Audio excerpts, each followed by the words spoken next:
26 जनवरी 1965 हिंदुस्तान का 16वां Republic day. जश्न का माहौल था, मगर यह खून खराबे में तब्दील हो जाता है। वजह भाषा।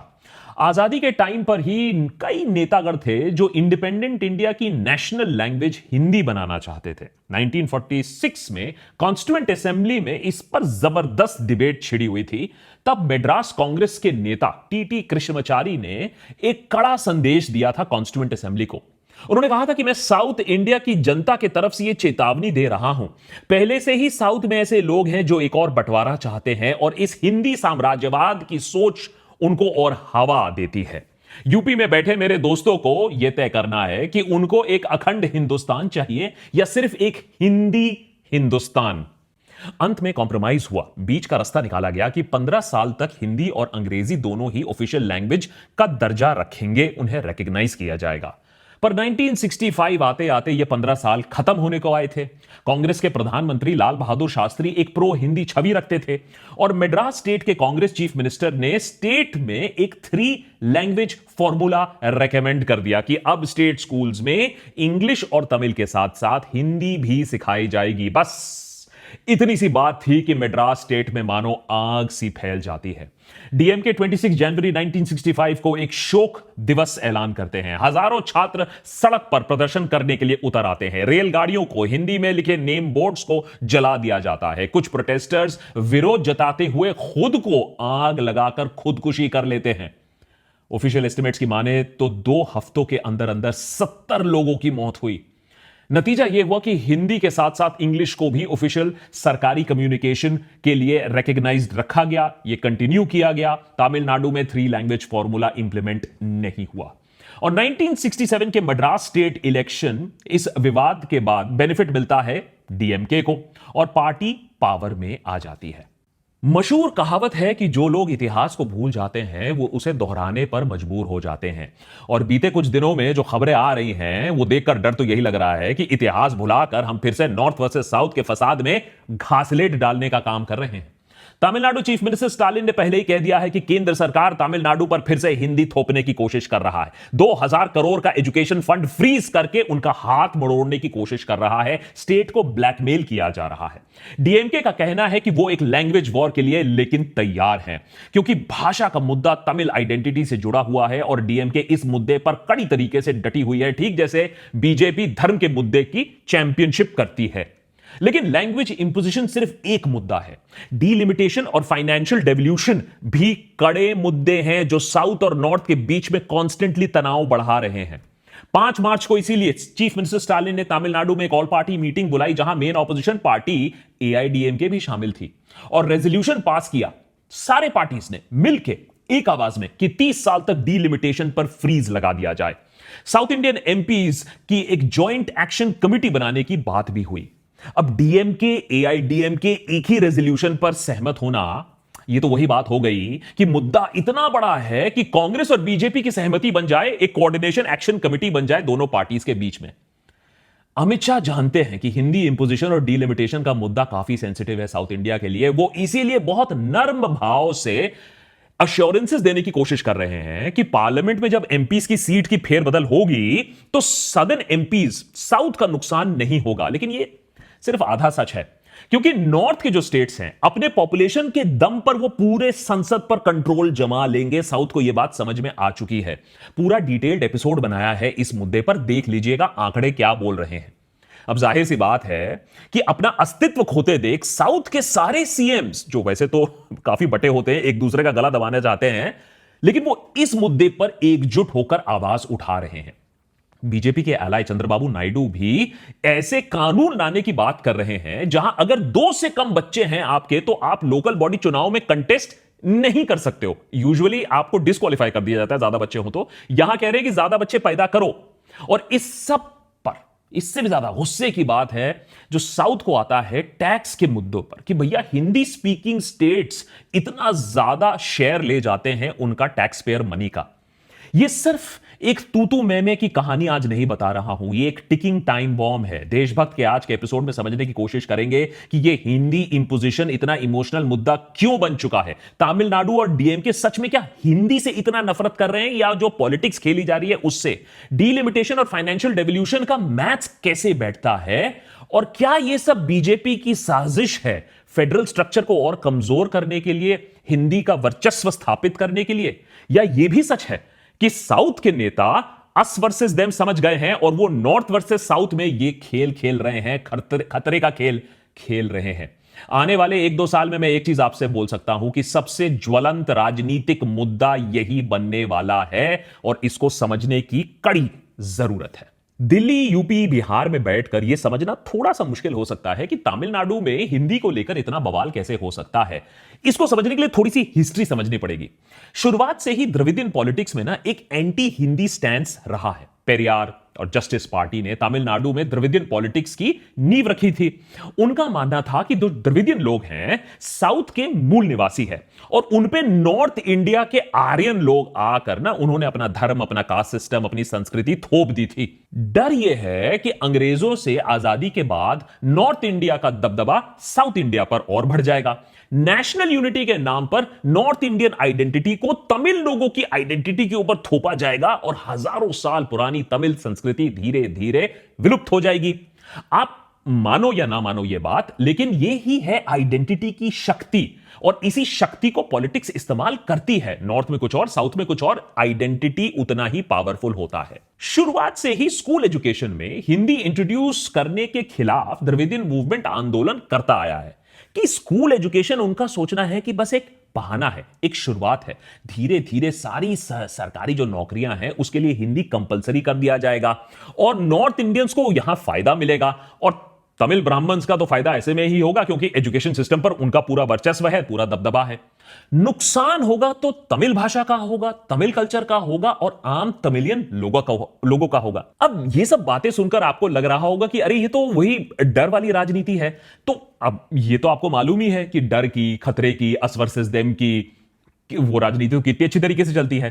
तो इस बात पर भी आपको शौक नहीं होना चाहिए कि पेरियार के विचारों से प्रेरित होकर जो डीएमके बनी, जो 1967 में एंटी हिंदी मूवमेंट के दम पर पावर में आई, एक तमिल आइडेंटिटी की राजनीति खेली गई, हिंदी इंपोजिशन के खिलाफ मूवमेंट्स किए गए, और एक शक्तिशाली आइडेंटिटी, गर्व का, एक इमोशन का प्ले किया गया। 1967 में डीएमके के चीफ मिनिस्टर अन्नादुराई ने एक स्पीच में कहा था, हम अपनी मातृभाषा की महानता में विश्वास करते हैं, हम इसे बेहद प्यार करते हैं, और इसीलिए जब हम तमिल को खतरे में पाते हैं तो हमें गुस्सा आता है। एक साफ समझ थी कि हिंदुस्तान कई भाषाओं का देश है, और एक भाषा को केंद्र सरकार ने प्रेफरेंस दी तो दूसरों के साथ नाइंसाफी होगी। ठीक जैसे हिंदी स्टेट्स मंजूर नहीं करेंगे कि अगर कोई उन पर तमिल, तेलुगु, मलयालम, ये सब भाषाएं, ये सब लैंग्वेजेस उन पर थोपने की कोशिश करे। तमिलनाडु को भी मंजूर नहीं है कि उस पर हिंदी हावी हो, उस पर फोर्स किया जाए। यह कहना कोई एंटी इंडियन बात मैं नहीं कह रहा हूं, क्योंकि तमिल भी उतना ही इंडियन है जितना हिंदी है। 1967 से लेकर आज तक तमिलनाडु में द्रविडियन पार्टीज ही जीतते आए हैं। पिछले साल जनवरी 25 को तमिलनाडु में तमिल लैंग्वेज मार्टर्स डे की तरह उसे मनाया भी गया था। तो आप सोच सकते हैं कि कितना पावरफुल इमोशन ये आज के डेट में भी है। 1968 के एजुकेशन पॉलिसी की बात करें, या 1986 के एजुकेशन की पॉलिसी की बात करें, या आज की एजुकेशन पॉलिसी की बात करें, केंद्र सरकार ने हमेशा से ही एक 3 लैंग्वेज फॉर्मूला प्रमोट करने की कोशिश की है। हिंदी भाषा राज्यों में हिंदी, इंग्लिश और एक और इंडियन लैंग्वेज पढ़ाया जाए, और नॉन हिंदी भाषा राज्यों में रीजनल लैंग्वेज इंग्लिश के साथ साथ हिंदी पढ़ाया जाए।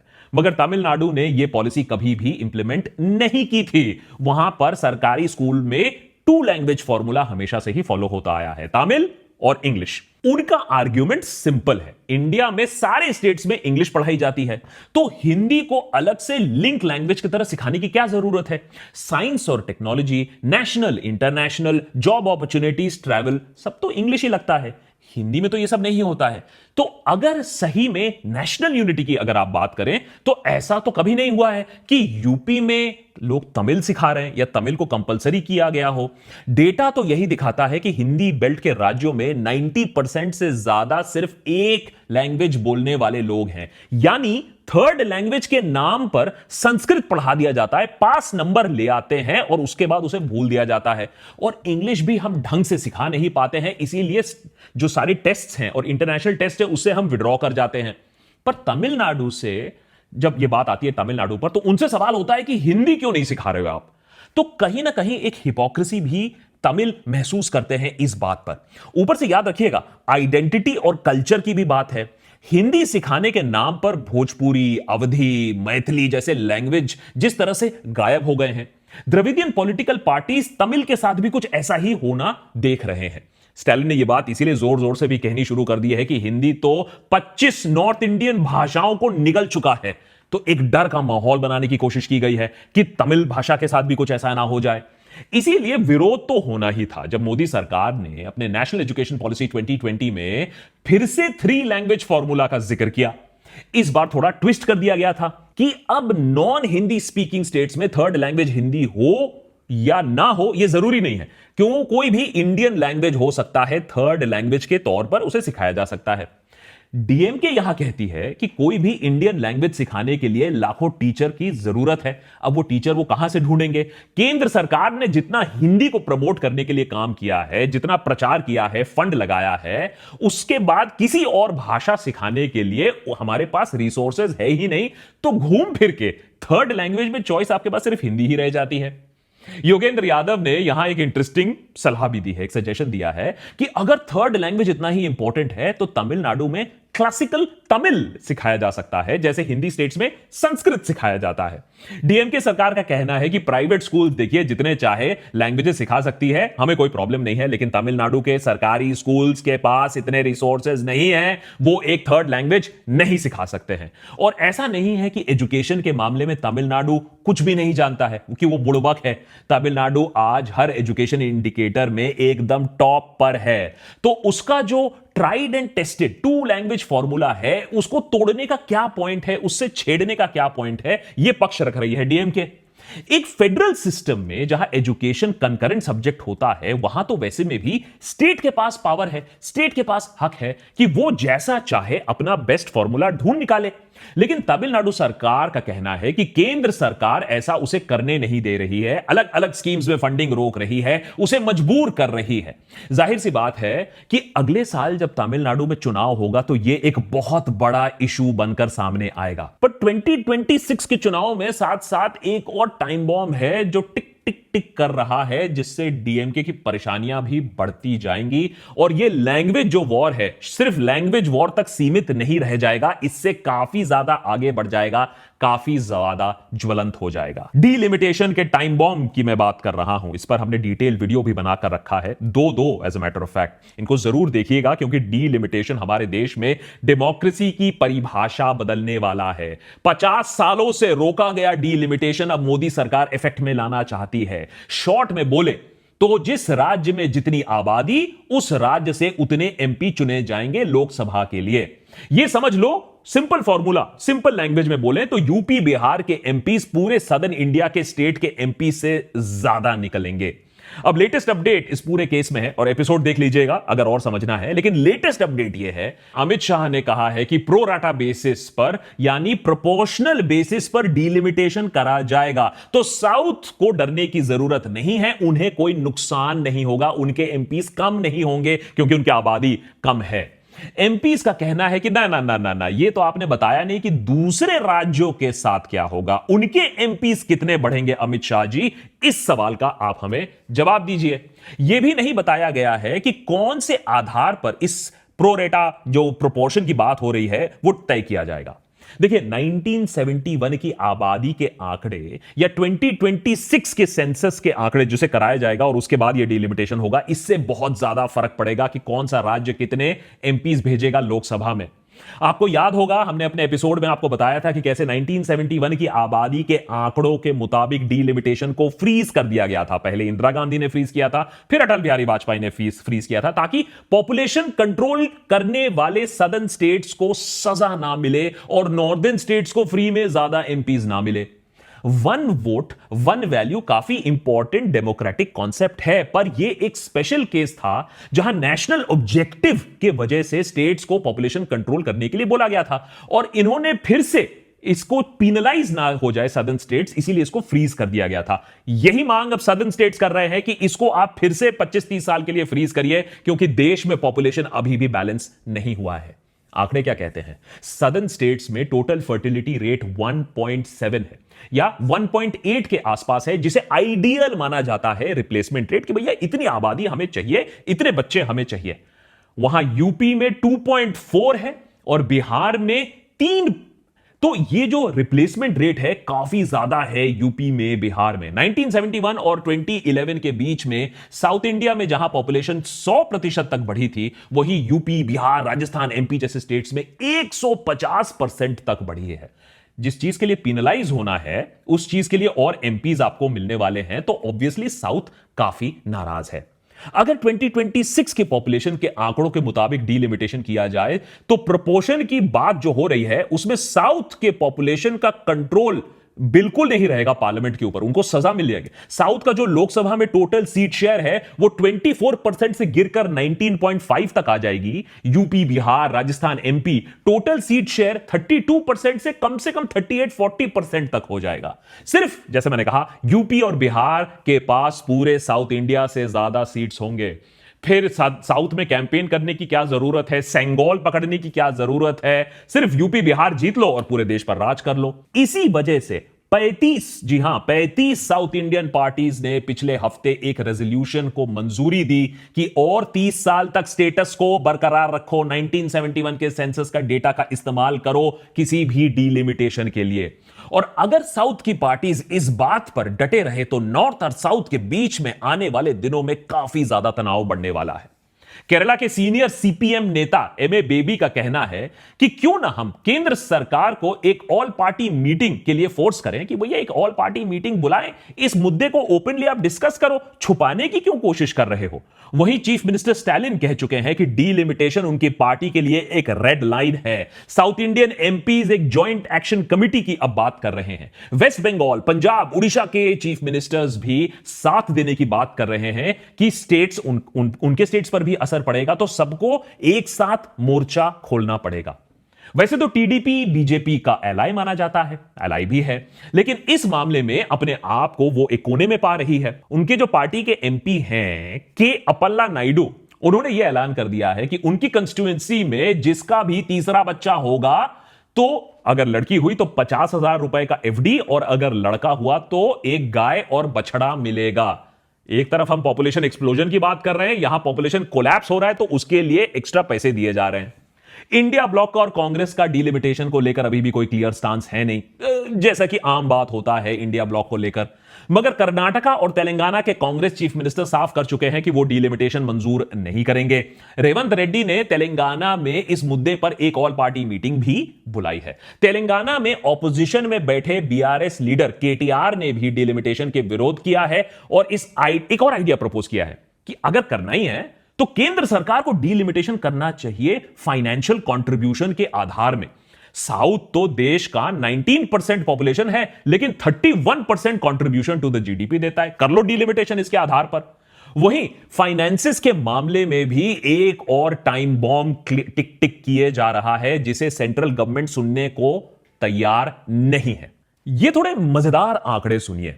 तमिलनाडु अगर केंद्र सरकार को टैक्स जमा करती है तो 1 रुपए अगर वो जमा करे सेंट्रल गवर्नमेंट को, तो उसे वापस कितना मिलता है? 29 पैसे उसे वापस मिलता है अपने काम करने के लिए, डेवलपमेंट करने के लिए, इन्वेस्टमेंट करने के लिए। वहीं यूपी अगर 1 रुपए देता है तो उसे 2 रुपए 71 पैसे वापस मिलते हैं। इतना तो फकीरी चल रही है। और बिहार अगर 1 रुपए देता है सेंट्रल सरकार को, तो उसके बगल में सरकार उसकी मदद करती है 7 रुपए से। साउथ का टैक्स पेयर का पैसा नॉर्थ की जेब में जा रहा है।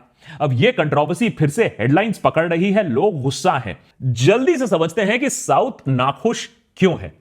देश में अलग अलग टैक्सेस होते हैं, इनकम टैक्स होता है, कॉर्पोरेट टैक्स होता है, जीडीपी होता है। हर स्टेट में इन टैक्सेस का कुछ अमाउंट का पैसा इकट्ठा किया जाता है। सारे स्टेट्स को यह पैसा केंद्र सरकार को भेजना होता है। इस पैसे को डिविजिबल पूल कहते हैं। यह वो पैसा होता है जो अलग अलग सरकारों में फिर बांटा जाता है, और केंद्र सरकार हर 5 साल एक फाइनेंस कमीशन का भी गठन करती है कि भाई किस स्टेट को कितना पैसा मिलना चाहिए। एक फॉर्मूला के तहत यह तय होता है। 15th फाइनेंस कमीशन का दौर अभी चल रहा है, जिसके मुताबिक जहां पैसा इकट्ठा हुआ है उसमें से 59% सीधा केंद्र सरकार को मिल जाता है। सेंट्रल गवर्नमेंट है, चलिए डिफेंस के स्पेंडिंग करना है, बाहर के लिए स्पेंडिंग करना है, यह सेंट्रल गवर्नमेंट का स्पेंडिंग है। बाकी 41% जो टैक्स का पैसा जमा हुआ है एक फॉर्मूला के तहत अलग अलग स्टेट्स में बांटा जाता है। अब ये जो फॉर्मूला है, इसके मैथमेटिक्स को आप समझिए। साउथ इंडिया में इसी मैथमेटिक्स और फॉर्मूला को लेकर गुस्सा है कि बार बार टैक्स का पैसा हमारा साउथ से कलेक्ट होता है, लेकिन चांदी तो नॉर्थ में लगी पड़ी हुई है। यूपी बिहार में लोग खुश हैं। फॉर्मूला अलग अलग फैक्टर्स पर बेस्ड है कि किसको कितना पैसा मिलेगा। सबसे इंपॉर्टेंट फैक्टर होता है इनकम डिस्टेंस। बेसिकली जो स्टेट जितना ज्यादा गरीब होता है उसको उतना ज्यादा सरकार मदद करती है, पैसे देती है। एक और फैक्टर होता है जितना बड़ा स्टेट है उतना ज्यादा पैसा। एक और फैक्टर होता है पॉपुलेशन, जितनी ज्यादा आबादी उतना ज्यादा पैसा। अब ध्यान से सुनिएगा, साउथ का कहना है कि इस फॉर्मूले से ऐसा लगता है कि हमारी तरक्की ही हमारी गलती है। अमीर हुए तो इनकम डिस्टेंस वाला फैक्टर वो नेगेट हो गया, वहां से कुछ नहीं मिलेगा। राजस्थान, यूपी, एमपी विशाल स्टेट हैं तो उनको वहां ज्यादा पैसा मिलेगा, हमको कुछ नहीं मिलेगा, हम भी वहां भुगतान कर रहे हैं उसके लिए। और सबसे बड़ी गलती साउथ ने कर डाली, पॉपुलेशन कंट्रोल कर डाला। यूपी बिहार में पॉपुलेशन एक्सप्लोजन हुआ है तो उनको जितना टैक्स का पैसा भी मिलता है वो भी एक्सप्लोजन माने काफी बड़ा है।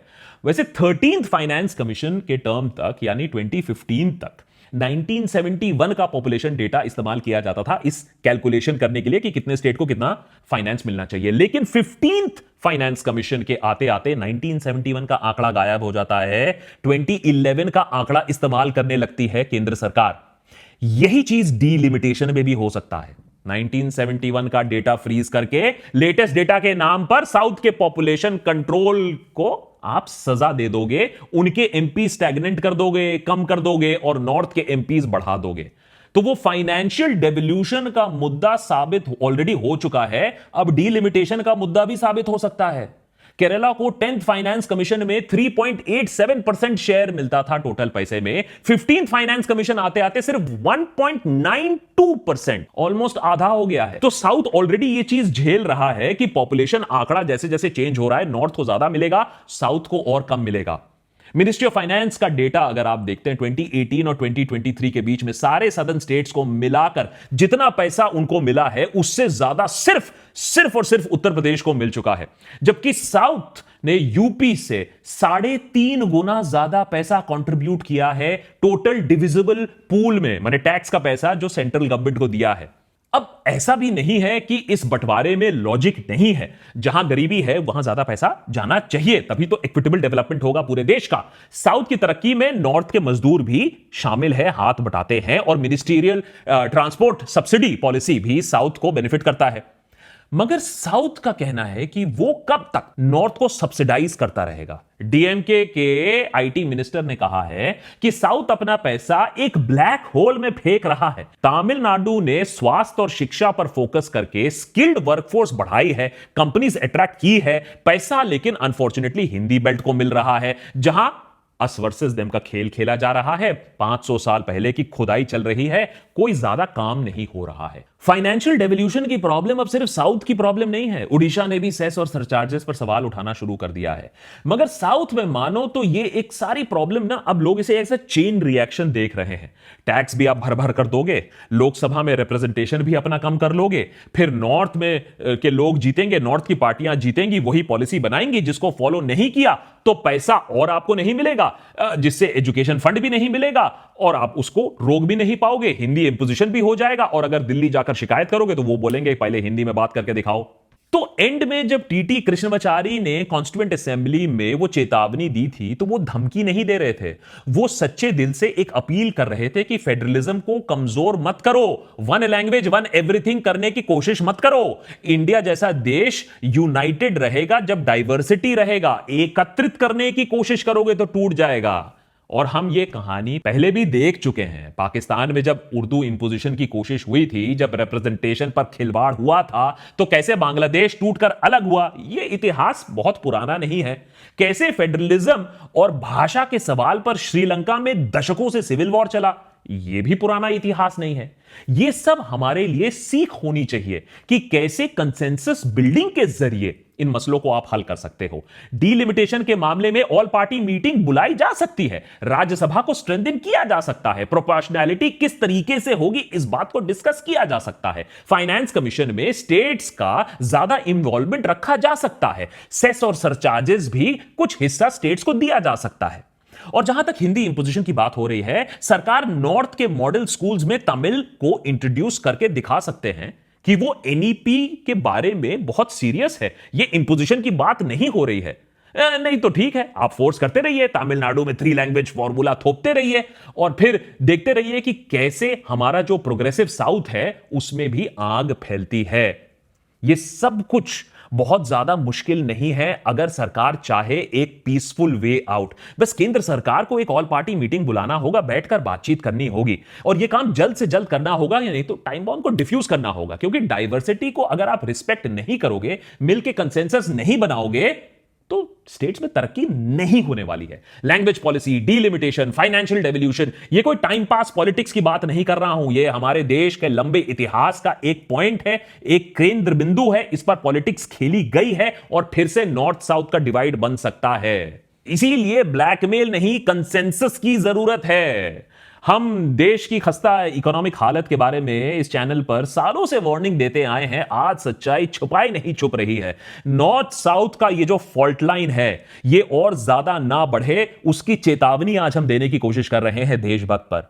वैसे अगर आप तब भी चेतावनी नहीं सुनोगे, सरकार नहीं सुनेगी, तो फिर से वही देखना पड़ेगा। देश को ऐसे किस्से रिपीट करने पड़ेंगे जिसको कोई फिर से देखना नहीं चाहता है, लेकिन सुनने की जरूरत और सुनने की ताकत होनी चाहिए सरकार में।